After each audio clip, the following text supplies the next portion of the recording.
Indo British advanced pain clinic నొప్పి మాయం surgery దూరం ఫర్ అపాయింట్మెంట్స్ 9155515563.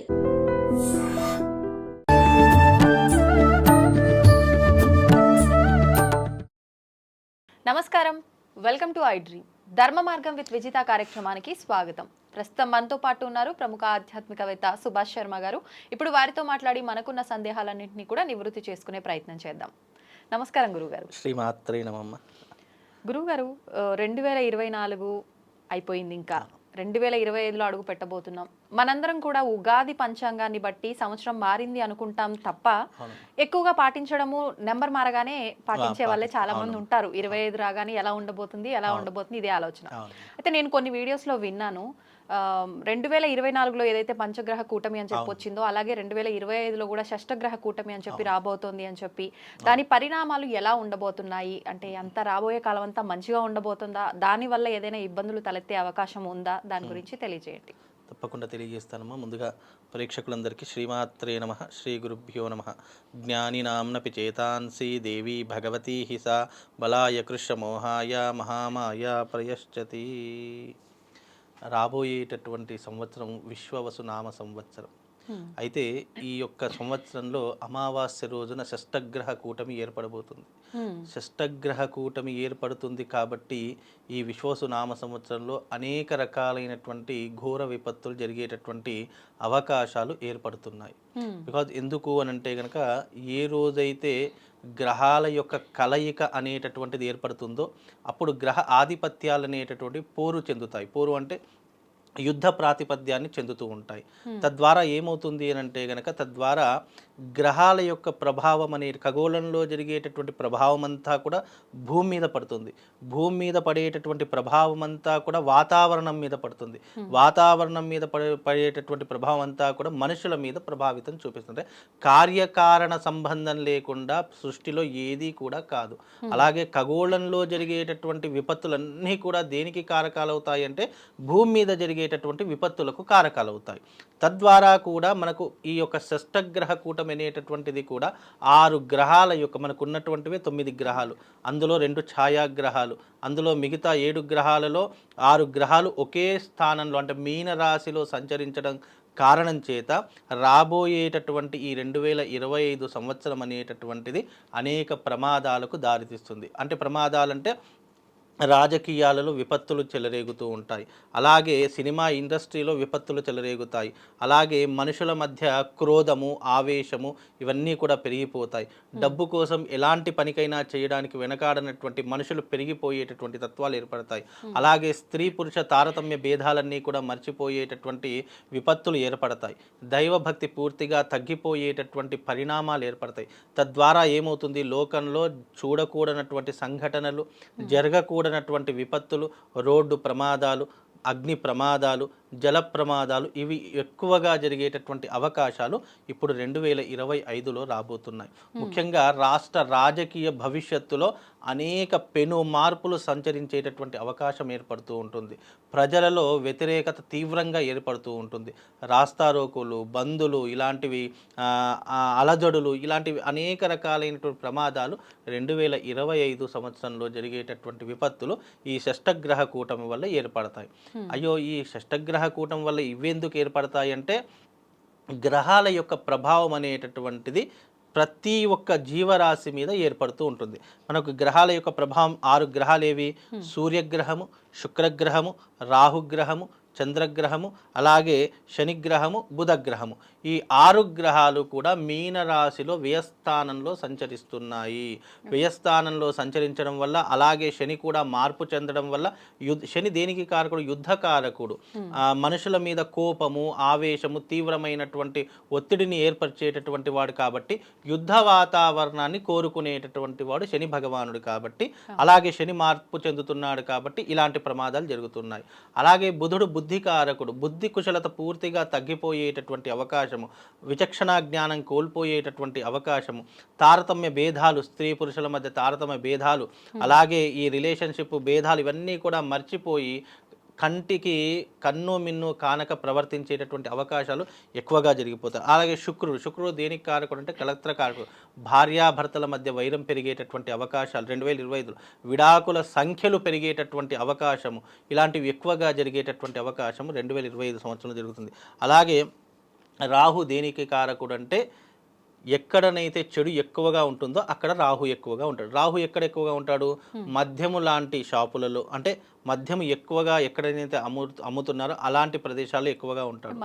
మత్తు పదార్థాలలో ఎక్కువగా ఉంటాడు. అలాగే ఎక్కడ గొడవలు అధికంగా జరుగుతున్నాయో అక్కడ రాహు అనేటటువంటి ప్రభావం ఎక్కువగా ఉంటుంది. అంటే ఈ మధ్య 2025లో ఈ యొక్క తాగేటటువంటి వారి సంఖ్య విపరీతంగా పెరిగిపోతూ ఉంటుంది. గొడవలు విపరీతంగా జరుగుతాయి. అంటే మత్తు పదార్థాల యొక్క సంఖ్య విపరీతంగా పెరిగిపోతుంది. రాబోయేటటువంటి 2025 సంవత్సరంలో మత్తు పదార్థాలు, మత్తు పానీయాలు, అలాగే ఈ మత్తుకు సంబంధించి అనేక రకాలైనటువంటి పదార్థాలు ఉంటాయి. అవన్నీ కూడా విస్తృతంగా అమ్ముడుపోయేటటువంటి అవకాశాలు 2025 సంవత్సరంలో ఏర్పడిపోతుంది. కనుక దాని గురించి పోలీసులు అప్రమత్తంగా ఉండేసి కఠిన చర్యలు తీసుకుంటే కొంతవరకు తగ్గేటటువంటి అవకాశం ఏర్పడుతూ ఉంటుంది. అలాగే చంద్రుడు మనస్సుకి కారకుడు. ప్రేమ వివాహాలు విపరీతంగా జరుగుతాయి. పెద్దల్ని పట్టించుకోరు. వాళ్లకు ఏది నచ్చింది అంటే యువత ఉంటుంది కదా, ఆ యువతకు ఏది నచ్చితే అదే చేస్తూ ఉంటారు తప్ప పెద్దలు చెప్పినటువంటి మాటలు కానివ్వండి, అలాగే పెద్దవాళ్ళ యొక్క సలహాలు కానీ ఏమీ పాటించాలంటే మధ్యబుద్ధి, అన్ని ఫెయిల్యూర్, అవన్నీ కూడా చెడుకి అంటే నాశనానికి దారి తీసేటటువంటి సంఘటనలే జరుగుతాయి. అంటే ఇప్పుడు ఈ యూత్ అంతా ఎలా ఉంది, పిల్లల యొక్క వ్యవహారం ఎలా ఉందంటే అప్పటికప్పుడు నాకు ఏం కావాలి అది జరిగితే చాలు అనుకునేటట్టు ధోరణి ఉంటారు. తరువాత పరిణామాలు అనేటటువంటి ఎవరి చేతిలో ఉండవు. తొందరపాటు నిర్ణయాలే అని చెప్పుకోవచ్చు. అలాగే బుధుడు గురించి తెలుసుకున్నాం, శని యొక్క ప్రవర్తన తెలుసుకున్నాం, రాహు యొక్క అంటే వాళ్ళ యొక్క ప్రవర్తన తీరు మనుషుల మీద ఈ రకంగా ఏర్పడేటటువంటి అవకాశాలు ఏర్పడుతుంది. అంటే రాష్ట్ర రాజకీయాలలో మార్పు వస్తుంది. సినిమా రంగంలో అయితే మరీ ఘోరంగా మార్పు వచ్చేటటువంటి అవకాశాలు ఉంటాయి. అలాగే సెలబ్రిటీల మధ్య వైరం ఏర్పడేటటువంటి అవకాశాలు ఉంటాయి. ఒకరినొకరు దూషించుకునేటటువంటివి, ఒకరినొకరు విమర్శించుకునేటటువంటి తత్వాలు అనేక రకంగా ఏర్పడేటటువంటి లక్షణాలు 2025 సంవత్సరంలో ఈ షష్టగ్రహ కూటమి ఏర్పడుతున్నటువంటి సందర్భాల్లో ఇవన్నీ కూడా జరుగుతాయి. అలాగే రాష్ట్ర రాజకీయ మెయిన్గా ఏంటంటే శని ఎప్పుడైతే మార్పు చెందుతాడో అప్పుడు రాష్ట్ర రాజకీయ భవిష్యత్తులో అనేక మార్పులు వస్తాయి. తద్వారా శని కూడా మార్పు చెందుతున్నాడు కాబట్టి ఇలాంటి పరిణామాలు జరుగుతూ ఉంటాయి. యువత మీద ఎక్కువగా ప్రభావం చూపిస్తూ ఉంటుంది. స్త్రీ పురుషులందరూ కూడా నానా రకాలైనటువంటి చెడు ప్రయత్నాలు చేస్తూ ఉంటారు. చెడ్డ మార్గంలో వెళ్ళడానికే ప్రయత్నం చేస్తుంటారు తప్ప సన్మార్గంలో వెళ్ళడానికి అనేటటువంటిది ప్రవర్తన చెయ్యరు.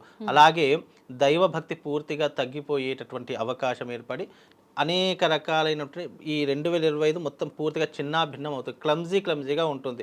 ఒక క్లియర్ కట్గా అనేటటువంటిది అయితే ఉండదు.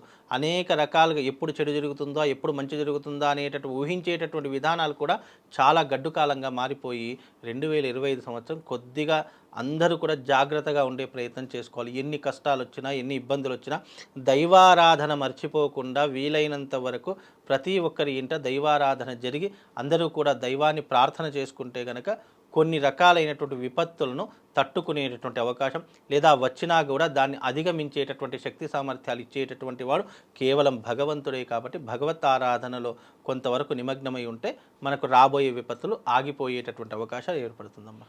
ఇప్పుడు చూసుకుంటే ఆల్రెడీ మనం కష్టకాలంలోనే ఉన్నాం. 2024 అంతా కూడా క్రోధినామ అనగానే పేరులోనే ఉంది కోపం అని చెప్పి అనుకున్నాము. అంటే దీనికి మించిన మార్పులు, దీనికి మించిన ఇబ్బందులు రాబోతున్నాయా? ఇదే విధంగా ఉండబోతుందా అంటే ఏం చెప్పచ్చు? ఇప్పుడు ఈ సంవత్సరం రాజు మనకు రవి అవుతున్నాడు. రవి రాజు అవుతున్నటువంటి కారణం చేత ఏమవుతుంది అని అంటే గనక గ్రహాలకు అధిపతి రాజు ఎవరు?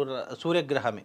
ఆ సూర్యుడి యొక్క కారణం చేత కూడా కొన్ని రకాలైనటువంటి కోపావేశాలు, ఉద్రిక్తతలు పెరిగేటటువంటి అవకాశాలు, మంచి మానవత్వం అంతా పూర్తిగా మర్చిపోయేటటువంటి అవకాశాలు, స్వార్థం కోసం బ్రతకడమే తప్ప ఎదుటి వారిని సహాయపడదాము, ఎదుటి వారిని మనం ఏదైనా ఒక రకంగా ఆదుకుందాము అనే విచక్షణ ఇప్పుడంతే కాస్త కూస్తూ ఉంది. 2025లో అది కూడా పూర్తిగా మాయమైపోయేటటువంటి అవకాశాలు ఎక్కువగా ఏర్పడతాయి. అంటే తన బ్రతుకు తాను మాత్రమే చూసుకునేటటువంటి పరిస్థితులు ఏర్పడతాయి.